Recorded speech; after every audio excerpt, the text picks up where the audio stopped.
Hello friends, आप सभी लोगों का स्वागत है आपके अपनी चैनल स्टडी ऑफ एजुकेशन में। फ्रेंड्स, आज जो हम लोग टॉपिक डिस्कस करने वाले हैं बहुत ही इंपॉर्टेंट टॉपिक है, यूनिवर्सल टॉपिक है। यूनिवर्सल टॉपिक मैं इसलिए कह रही हूँ क्योंकि अगर आप टीचिंग से रिलेटेड कोई भी एग्ज़ाम की तैयारी कर रहे हैं या टीचिंग से रिलेटेड बीएड वगैरह कुछ कर रहे हैं, बीएड डीएड कर रहे हैं, तो वहाँ पर आपको मेज़रमेंट और इवैल्यूएशन का पार्ट ज़रूर आएगा। और साथ ही ये इम्पॉर्टेंट इसलिए हो जाता है कि अगर आपकी एग्ज़ाम क्लियर हो जाती है फ्रेंड्स, तो हम इंटरव्यू के लिए भी हमें जाना होता है, जहाँ पर भी हम जॉब के लिए या रिसर्च फेलोशिप के लिए जा रहे होते हैं, तो वहाँ पर इस तरीके के अक्सर कुछ ट्रिकी क्वेश्चंस पूछे जाते हैं। तो इसलिए भी ये जो है टॉपिक बहुत इंपॉर्टेंट है। तो आज के वीडियो में फ्रेंड्स हम लोग मेज़रमेंट क्या है, इवैल्यूएशन क्या है, दोनों में डिफरेंस जानेंगे कि एक बहुत फाइन लाइन है इन दोनों के बीच में कि हम कैसे डिफ्रेंशिएट करें कि मेज़रमेंट क्या होता है और इवैल्यूएशन क्या होता है। क्योंकि अक्सर ये इंटरचेंजिंग टर्म्स हैं, हम कहीं पे भी मेज़रमेंट यूज़ कर लेते हैं बोलने में, कहीं पर भी इवैल्यूएशन यूज़ कर लेते हैं। तो कुछ इनके बीच में डिफरेंस जानेंगे, कुछ स्पेसिफिक पॉइंट्स को लेकर के जो कि आपके एग्ज़ाम के लिए बहुत ही ज़्यादा इंपॉर्टेंट होने वाले हैं। तो आप लोगों से रिक्वेस्ट कर दूँ, प्लीज़ कॉपी पेन अपने पास में रखिएगा। बहुत ही स्पेसिफिक वे में, बहुत ही सिंपल एग्जांपल से आज हम लोग समझने वाले हैं कि मेज़रमेंट और इवैल्यूएशन एक्चुअली में होता क्या है। ठीक है, तो मेज़रमेंट और इवैल्यूएशन समझने से पहले फ्रेंड्स ज़रूरी है आप ये जानें कि मेज़रमेंट और इवैल्यूएशन की ज़रूरत है क्यों। ठीक है, तो पर्पस क्या है मेज़रमेंट और इवैल्यूएशन का। तो चलिए आगे बढ़ते हैं, हम लोग देख लेते हैं क्या पर्पस है। देखिए, purpose of measurement in evaluation, सबसे पहली चीज़ to know how much student have learn. तो सपोज़ आप कुछ टॉपिक पढ़ाने के लिए क्लास में गए हैं और टॉपिक पढ़ाने के बाद आपको कैसे पता पड़ेगा कि बच्चों ने वो बात सीखी है या नहीं, या आपके जो भी स्टूडेंट्स हैं स्कूल के हों या हायर एजुकेशन के हों, उन्हें वो बात समझ में आई है या नहीं। ऑब्वियसली आपको उनको इवेल्युएट करना पड़ेगा, उनका कोई टेस्ट लेंगे आप, तभी आपको पता पड़ेगा, या उनसे क्रॉस क्वेश्चन वगैरह इस तरीके से कुछ डिस्कशन वगैरह करेंगे, तब आपको पता पड़ेगा कि हाँ, हम जो एम या ऑब्जेक्टिव लेकर के हम क्लास में गए थे वो बच्चों ने अचीव कर लिया है। तो दो लोगों को फ़ायदा होगा, एक स्टूडेंट को होगा और एक टीचर को। बच्चे समझ पाएंगे कि हाँ भाई, जो टीचर हमें बताने आया था हम वो बात अच्छे से समझ चुके हैं। और एक टीचर को भी फ़ायदा होगा, वो ये कि हाँ, जो ऑब्जेक्टिव लेकर के मैं क्लास में गया था वो मैंने अचीव कर लिया है। दूसरी चीज़, टीचर को क्या फ़ायदा है इससे, to know how effect is your teaching strategy. दूसरी चीज़, अगर देखिए आप जो समझाने गए थे बच्चों को और वो समझ गए हैं, ठीक है, उसके लिए आपने जो भी स्ट्रेटजी या मेथड लगाई हो, ठीक, तो आपको ये कंफर्म हो जाएगा कि हाँ भाई, जो टीचिंग मेथड मैंने यूज़ करी, जो स्ट्रेटजी मैंने बनाई थी बच्चों को सिखाने के लिए, वो जो है सक्सेसफुल रही, मैं जो चाह रहा था वो बच्चे सीख गए। तो ये इसके पर्पस हो गए कि आप भी जान पाएंगे, बच्चा भी जान पाएगा कि हाँ मैं कितना सीखा, और आपको ये कंफर्म हो जाएगा कि हाँ, जो आप टीचिंग स्ट्रेटजी लगा रहे हैं, जो मेथड से आप पढ़ा रहे हैं, वो जो है ठीक मेथड है, बच्चों तक आपकी बात पहुंच पा रही है। तो इसलिए मेज़रमेंट और इवैल्यूएशन ज़रूरी है। ठीक है, तो चलिए आगे बढ़ते हैं। आप देखते हैं स्पेसिफिकली कि मेज़रमेंट और इवैल्यूएशन एक्चुअली में है क्या। देखिए, एक तरफ मेज़रमेंट है, एक तरफ इवैल्यूएशन है। सबसे पहले मैं आपको मेज़रमेंट बताती हूँ। Measurement is process of assigning numerals to events, object etcetera according to certain rule. तो मेज़रमेंट क्या है, किसी भी इवेंट के लिए या किसी ऑब्जेक्ट के लिए न्यूमरल्स देना, मतलब कि नंबर देना, किसी भी गुण के लिए या किसी इवेंट के लिए। जैसे कि सपोज़ एक एग्जांपल ले लेते हैं हम कि एक इवेंट की तरह मान लें हम कि हम एक एग्ज़ाम करवा रहे हैं, ठीक है, अरिथमेटिक एबिलिटीज़ चेक की जा रही हैं बच्चों की। 100 मार्क्स का हमने क्वेश्चन पेपर दिया है, उसमें से बच्चों ने कितने मार्क्स अचीव करे, मान लीजिए किसी ने 80 किए हैं, तो हम क्या बोलेंगे, हमने क्या किया, उसका मेज़रमेंट किया है, उसकी एबिलिटीज़ का मेज़रमेंट किया है। हमने क्या असाइन किए, उसे नंबर असाइन किए, and for the according to certain rule, और कुछ रूल के अकॉर्डिंग कि भाई 100 में से देना है, 100 में से कितने उसने अचीव करें वो देना है। तो रूल क्या हो गया कि 100 में से आप मार्किंग कर रहे हैं उसकी, ठीक है। तो ये हो गया मेज़रमेंट। दो चीज़ें हैं मेज़रमेंट के, ध्यान आपको रखना है क्या, कि हम इसमें न्यूमरल्स असाइन करते हैं, मेज़रमेंट में नंबर दिए जाते हैं और किसी रूल के अकॉर्डिंग दिए जाते हैं, ठीक है। जैसे मान लीजिए किसी बच्चे की हम हाइट मेज़र कर रहे हैं, और अगर उसकी हाइट है, बच्चे की हाइट है 60 सेंटीमीटर, तो यहाँ क्या हो गया, न्यूमरल क्या हो गया 60, और रूल क्या हो गया सेंटीमीटर, के मेज़रमेंट किस में किया गया है, सेंटीमीटर में किया गया है। तो मेज़रमेंट में हम न्यूमरल्स देते हैं, किसी रूल के अकॉर्डिंग देते हैं, ठीक है। और फर्दर इसको आगे हम लोग अभी डिटेल में देखते हैं। इवेल्युएशन से इसको कंपेयर करें तो evaluation is a process of appraisal of an object event with reference to some standard in the form of symbol. अब इवेल्युएशन में क्या है, इससे थोड़ा चेंज है। यहाँ पर हम क्या करते हैं, सिम्बॉल्स के फॉर्म में जो है असाइन करते हैं, ठीक है। यहाँ पर न्यूमरल्स देते हैं, यहाँ पर हम सिम्बॉल्स देते हैं इवेल्युएशन में।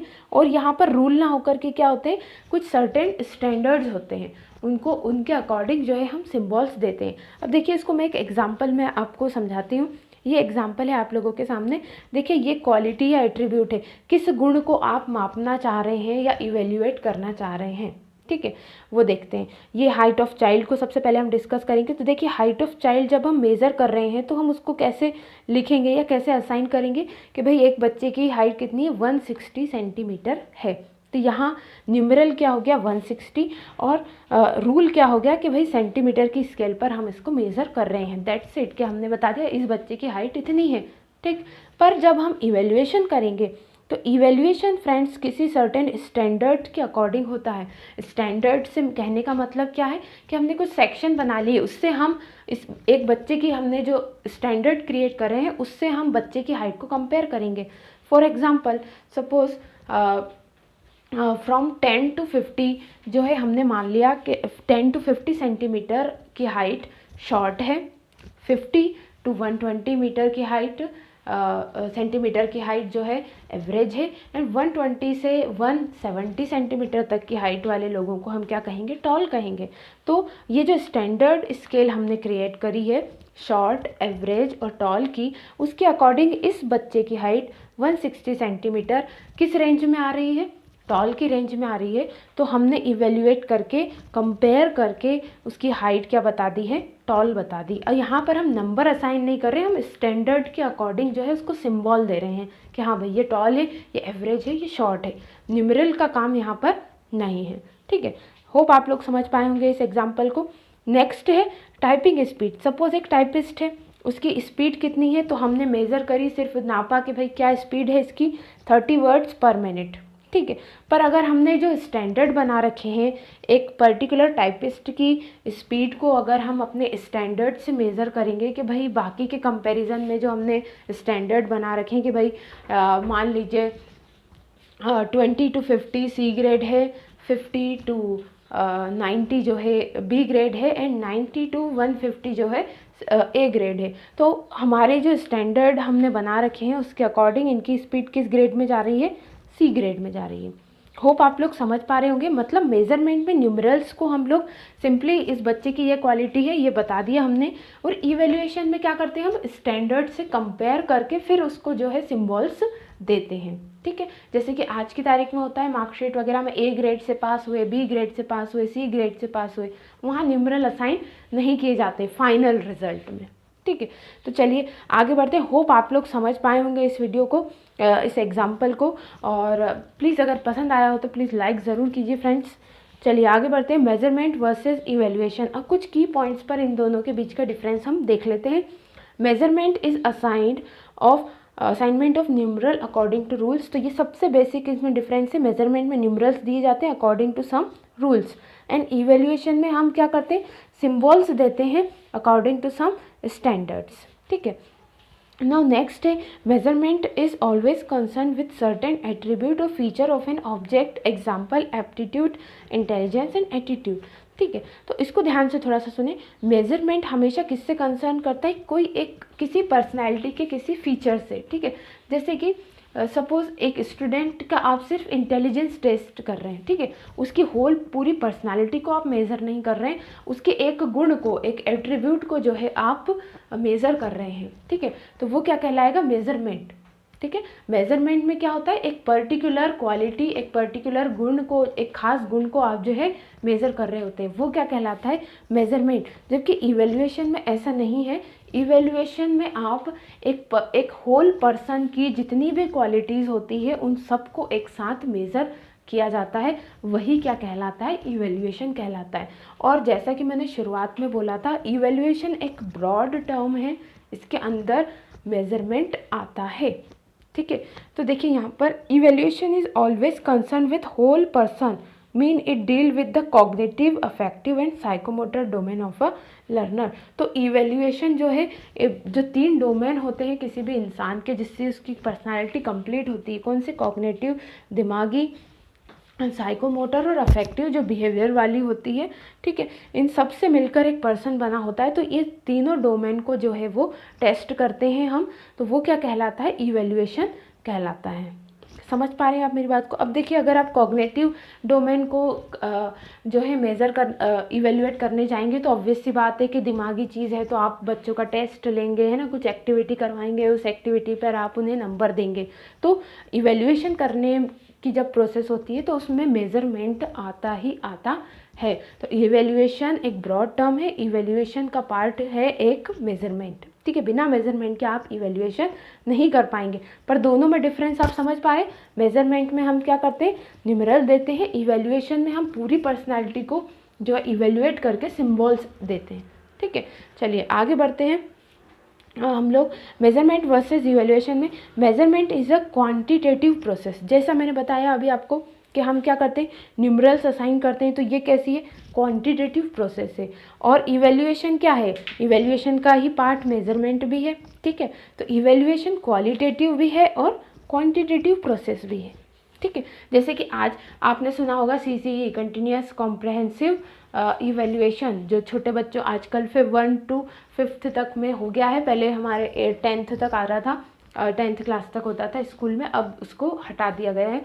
वहाँ क्या होता है कि बच्चे की ना सिर्फ वो एकेडमिक्स में कैसा है, पढ़ने लिखने में कैसा है, वो ना देख करके, वो तो देखते ही हैं, साथ में और क्या देखा जाता था कि क्लासरूम में उसका बिहेवियर कैसा है, डांस में कैसा है, वैल्यूज़ में कैसा है ना, स्पीकिंग एबिलिटीज़ में कैसा है, ग्राउंड में, प्ले ग्राउंड में किस तरीके का उसका बिहेवियर है, ये सब। तो क्वालिटी भी देखी जाती है, मेंटल क्वालिटी मतलब एकेडमिक्स भी देखा जा रहा है, और क्वांटिटीज़ भी देखी जाती हैं, ठीक है।